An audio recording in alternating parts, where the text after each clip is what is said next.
Halo Sobat Edson, salam pintar. Apa kabarnya nih? Jumpa lagi bersama saya Kak Tiar, tutor kimia Edson.id. Di video kali ini, kita akan membahas materi tentang kesetimbangan kimia. Kalian sudah siap?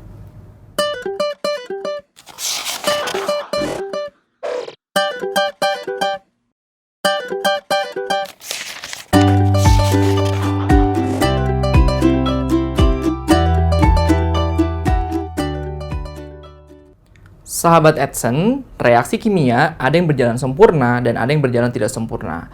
Bagaimanakah ciri-ciri reaksi yang berjalan sempurna dan reaksi yang berjalan tidak sempurna? Inilah yang akan kita bahas di bab kesetimbangan kimia. Nah, yang pertama adalah reaksi yang berjalan sempurna.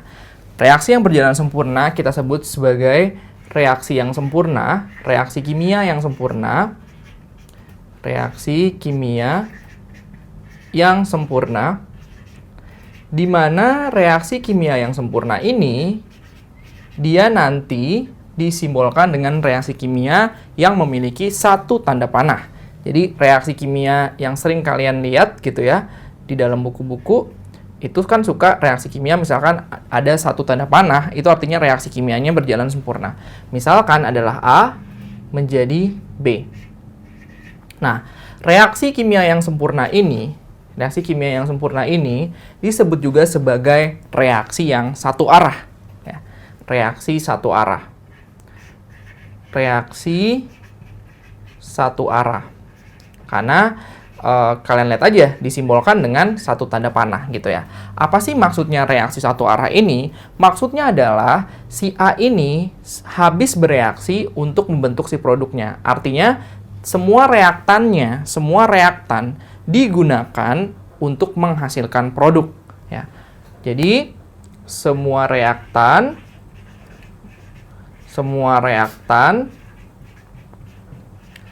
terurai membentuk produk.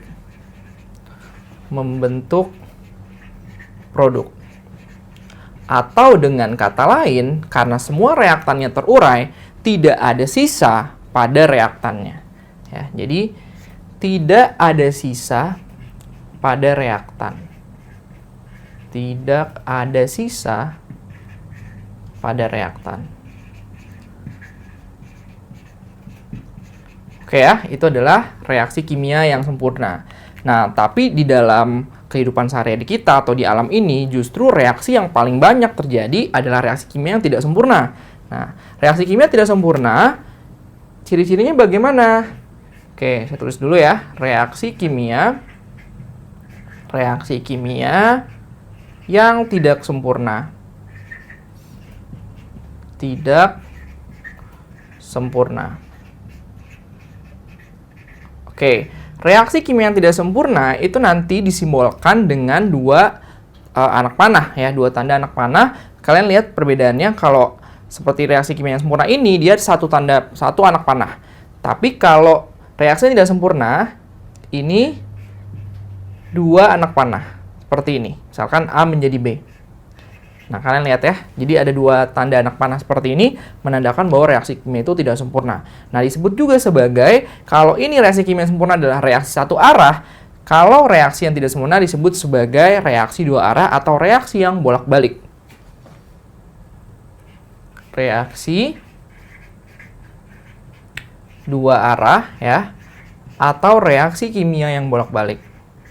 Reaksi bolak-balik. Nah, jadi ada dua pengertian di sini ya, dua pendekatan. Jadi yang pertama adalah ketika A menghasilkan produk B ya, atau disebut juga sebagai pembentukan produk, dan setelah itu ternyata ada penguraian dari produknya untuk kembali membentuk reaktannya. Ya, reaksi dua arah ini atau reaksi bolak-balik disebut juga sebagai reaksi yang berkesetimbangan. Jadi, dia reaksi yang berkesetimbangan.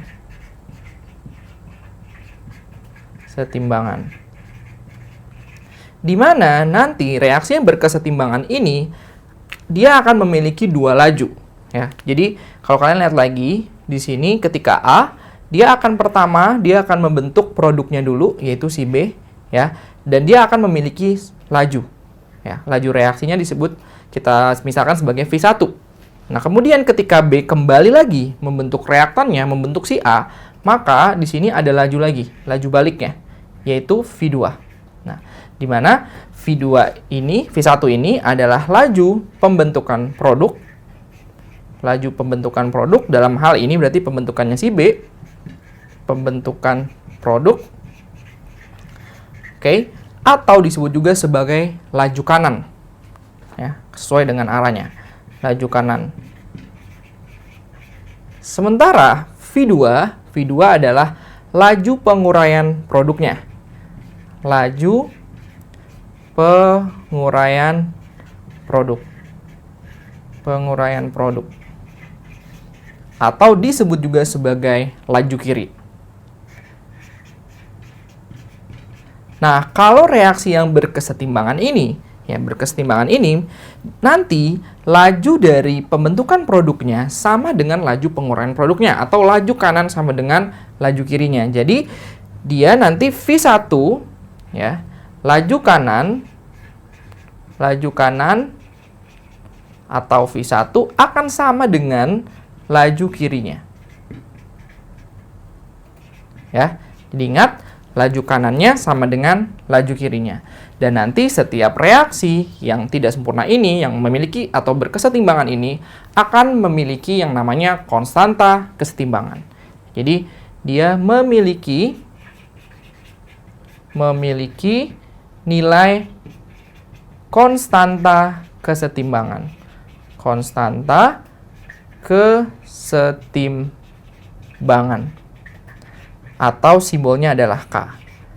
Nah, apa sih nilai konstanta kesetimbangan ini? Kita akan bahas selanjutnya. Setiap reaksi yang bolak-balik atau reaksi yang berkesetimbangan akan memiliki nilai konstanta kesetimbangan. Nilai konstanta kesetimbangan ini disimbolkan dengan huruf K. Oke, jadi konstanta kesetimbangan,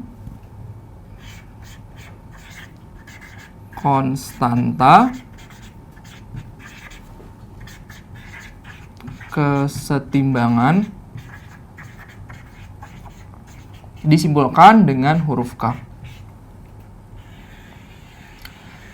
Nah, konstanta kesetimbangan ini adalah suatu nilai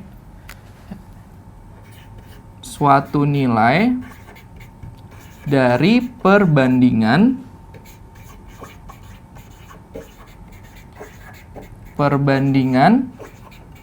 konsentrasi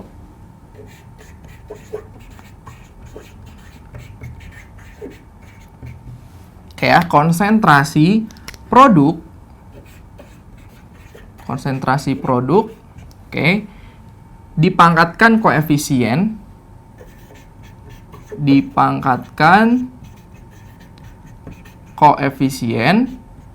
dengan konsentrasi dari reaktan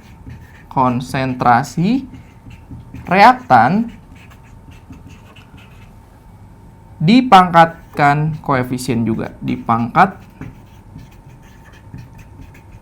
koefisien. Oke ya.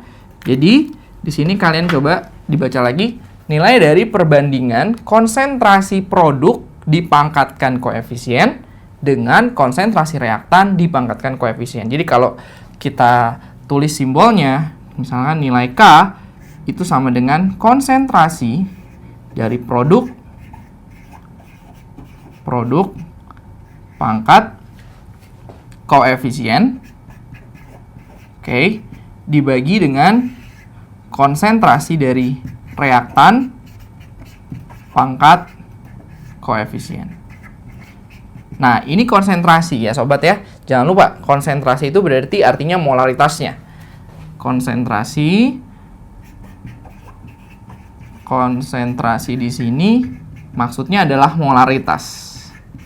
Jadi, nilai yang kalian cari nanti adalah si molaritasnya, di mana molaritas adalah kita mencarinya dengan mol dibagi dengan volumenya. N per V ya. Seperti ini. N per V. N-nya mol, V-nya adalah volume dengan satuan liter. Gitu. Oke ya, jadi ingat produk pangkat koefisien dibagi dengan reaktan, konsentrasi reaktan, pangkat koefisien. Tetapi tidak semuanya. Ya, nanti kan dalam suatu reaksi kimia produknya akan banyak zatnya, reaktannya juga akan banyak. Tidak semua zat masuk ke dalam persamaan ini. Hanya zat-zat yang berfase gas dan berfase larutan. Nah, jadi nilai K ini, nilai K gitu hanya dipengaruhi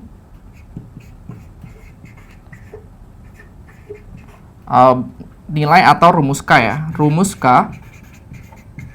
K hanya dipengaruhi oleh zat-zat yang berfase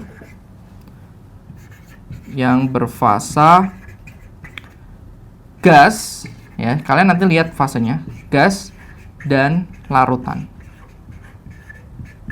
Aki ya. Oke.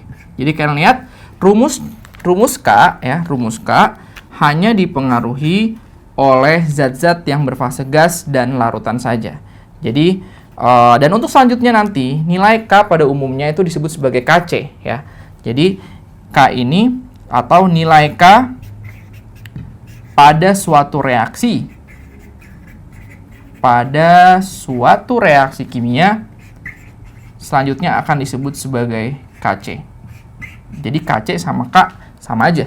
Nyarinya ya konsentrasi produk pangkat koefisien per konsentrasi reaktan pangkat koefisien, tapi yang berlaku hanya untuk fase gas dan larutan. Oke. Di sini kita akan menentukan nilai atau rumus Kc untuk beberapa reaksi kimia. Oke, contoh reaksi kimia yang pertama adalah CaCO3. Padatan CaCO3, kemudian ini menghasilkan ya atau membentuk kesetimbangan dengan CaO dan gas karbon dioksida. Oke, berarti nilai Kc di sini atau rumus Kc-nya ya, rumus Kc di sini, ingat rumus Kc konsentrasi produk pangkat koefisien per konsentrasi reaktan pangkat koefisien. Tapi yang berlaku hanyalah yang gas dan yang larutan. Oke. Di sini yang masuk adalah gas aja, yaitu si CO2 ya. Kita lihat produknya. Oh, produknya ada nih yang gas, yaitu CO2. Kalian tulis konsentrasi dari CO2. Oke. Konsentrasi CO2 pangkat berapa? Ya pangkat 1 ya, karena koefisiennya di sini 1. Nah, kemudian CaO tidak masuk karena dia solid, berarti tidak ditulis ke dalam rumus, dibagi dengan CaCO3. Nah, cuman CaCO3-nya juga solid, jadi tidak masuk ke dalam rumus. Jadi Kc-nya adalah kayak gini doang ya, konsentrasi CO2. Oke, selanjutnya reaksi yang kedua. Reaksi yang kedua adalah di sini pembentukan amonia N2 gas ditambah H2 gas membentuk kesetimbangan menjadi NH3. Kita setarakan dulu, di sini ada 2. Kalian kasih 2 di sini. H-nya berubah jadi 6, kalian kasih 3 di sini. Oke. Nilai Kc-nya kayak gimana? Nah, berarti Kc-nya sama dengan, karena ini wujudnya gas semua, kalian bisa lihat gas semua, berarti ya semuanya masuk ke dalam rumus. Pertama produk dulu kita tulis. Konsentrasi NH3, pangkat koefisiennya adalah 2, per konsentrasi dari reaktannya, yaitu N2, dikali konsentrasi dari H2 pangkat 3. Ya, seperti ini. Oke ya, jadi ini adalah cara mencari rumus K atau Kc ya, nilai konstanta kesetimbangan reaksi. Konsentrasi produk, pangkat koefisien, per konsentrasi reaktan, pangkat koefisien, dan hanya berlaku untuk zat-zat kimia yang berfase gas dan larutan. Oke sobat, di sini ada contoh soal untuk menentukan nilai konstanta kesetimbangan atau nilai Kc. Nah, soalnya adalah sebagai berikut. Contoh soalnya, ada reaksi CO plus H2O membentuk kesetimbangan menghasilkan CO2 plus H2. Bila 1 mol CO dan 1 mol H2O direaksikan sampai terjadi kesetimbangan, dan pada saat tersebut masih tersisa 0,2 mol CO, tentukan nilai Kc jika volumenya 1 liter. Oke, pertama-tama kalau kalian mau mengerjakan soal kesetimbangan seperti ini, kalian harus tulis reaksinya dulu. Ya. Oke, jadi saya tulis di sini, langkah-langkah dalam mengerjakan soal kesetimbangan. Langkah-langkahnya, langkah-langkah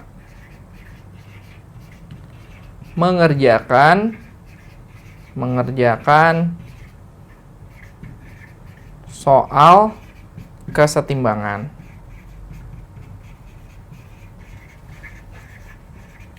Nah, yang pertama adalah kalian wajib banget menulis reaksi kimianya, ya. Tulis reaksi kimia dan setarakan. Setelah ditulis dan disetarain, yang kedua adalah tulis mula-mula reaksi setimbang, ya. Tulis MRS-nya.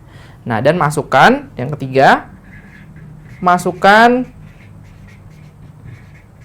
data mol pada MRS. Oke ya, seperti ini langkah-langkahnya. Dan yang harus kalian lihat, yang harus kalian ingat, semua data mol itu ada pada soal. Jika tidak ada pada soal, kalian tulis aja variabel X seperti itu ya. Jadi semua data ada di soal, jadi kalian tidak perlu ide membuat data sendiri gitu. Semuanya ada di soal. Oke. Di sini kita akan mengerjakan soal ini. Yang pertama, kalau kita mengikuti langkah-langkah, kita tulis dulu reaksi kimianya. Reaksi kimia kita tulis, berarti di sini CO ini gas ditambah H2O gas. Oke, membentuk kesetimbangan menghasilkan CO2 gas plus H2. Oke, coba kita cek ya. Ini reaksinya udah setara atau belum. Di sini C-nya 1, di sini 1. Oke, udah sama. Di kiri, di reaktan, O-nya ada 1 sama 1 jadi 2. Di sini juga 2. Oke, sama. Dan H-nya 2. Oke, ini reaksinya sudah setara. Nah, kemudian kita tulis MRS. Mula-mula, reaksi, dan setimbang. Oke, semua data ada pada soal. Jadi kita tinggal lihat soalnya aja. Bila 1 mol CO dan 1 mol H2O direaksikan sampai terjadi kesetimbangan, artinya si CO dan H2O adalah pada kondisi mula-mula nih, 1 molnya. Karena kan direaksikan sampai terjadi kesetimbangan. Jadi sebelum kesetimbangan. Oke, berarti di sini 1 mol. Oke, di sini H2O-nya juga 1 mol. Pada kondisi mula-mula, CO2 dan H2-nya belum ada, kalian kasih strip aja. Oke. Kemudian dibilang di sini. Dan pada saat tersebut masih tersisa 0,2 mol CO. Nih, 0,2 mol CO. Berarti si CO-nya dalam keadaan setimbang atau dalam keadaan sisa itu adalah 0,2. Berarti di sini 0,2. Oke, ya. Ini saya kasih garis. Kalau di sini 0,2, ingat konsep MRS ya, sebelah kiri atau sebelah reaktan itu negatif. 1 dikurang berapa yang hasilnya 0,2. Oke, pastinya 0,8. Ya kan? 0,8. Nah, yang ini dari sini kalian tinggal gunakan konsep perbandingan koefisien. Ya. Perbandingan koefisien, koefisien yang ditanya per koefisien diketahui dikali mol yang diketahui. Seperti itu, mencari mol dengan perbandingan koefisien aja. Nah, karena di sini koefisiennya sama semua, 1, 1, 1, 1, berarti artinya molnya sama. Di sini 0,8 juga, di sini 0,8, dan di sini 0,8. Oke ya, 1 di sini, ingat sebelah kiri nih dikurang, sebelah kanan kalian tambah. Oke, 1 dikurang 0,8, di sini 0,2 juga. Ini 0,8 dan ini 0,8. Oke, kita sudah mendapatkan data mol pada keadaan setimbang. Kemudian kita langsung mencari nilai Kc-nya. Kc di sini ingat itu adalah konsentrasi dari produk pangkat koefisien per konsentrasi dari reaktan pangkat koefisien. Ya. Dan yang berlaku atau yang masuk rumus, ingat tadi hanya yang gas dan larutan aja. Oke, Kalau kita lihat di sini, ini semua gas nih.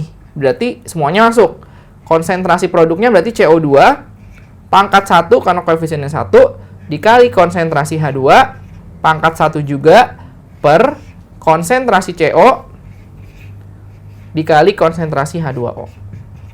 Dan yang kalian harus ingat, ini konsentrasi ya. Konsentrasi itu mol per volume. Jadi data pada MRS jangan langsung masukin sini. Kalian bagi dengan volumenya ya. Bagi dulu dengan volumenya. Jadi boleh juga langsung tapi harus dibagi dengan volumenya. CO2 di sini 0,8 molnya, berarti 0,8 dibagi dengan volumenya. Nah, di sini volumenya dibilang 1. Berarti dibagi 1 semua. 0,8 bagi 1. Kemudian di sini H2-nya 0,8 per 1 juga. Oke.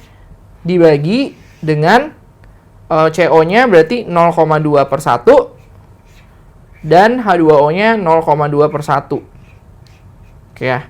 Berarti ini sama aja 0,8 dikali 0,8 juga dibagi 0,2 dikali 0,2. Seperti itu. Oke. Ini 0,8 dibagi 0,2, ini 4. Ya kan? Terus ini juga 4. Maka 4 kali 4 sama dengan 16 ya. Oke, berarti nilai Kc-nya itu adalah 16 ya. Jadi kalian ingat, ikuti langkah-langkahnya, tulis reaksi kimianya, setarain, tulis MRS, kemudian masukkan data mol pada MRS, baru kalian masukkan ke dalam rumus Kc. Oke ya, jadi begitu cara mencari atau cara menghitung nilai konstanta kesetimbangan atau Kc. Sahabat Edson, demikianlah pembahasan materi mengenai kesetimbangan kimia. Mudah bukan? Sampai jumpa lagi di video berikutnya bersama Kak Tiar. Jangan lupa belajar dan salam pintar. Sekian Sobat Edson untuk video pembelajaran hari ini. Sampai ketemu lagi di video belajar berikutnya. Jangan lupa aktifkan notifikasi untuk video terbaru kami ya. Sobat Edson juga bisa mengunjungi edson.id dan temukan ribuan video pembelajaran. Sampai jumpa Sobat Edson, salam pintar!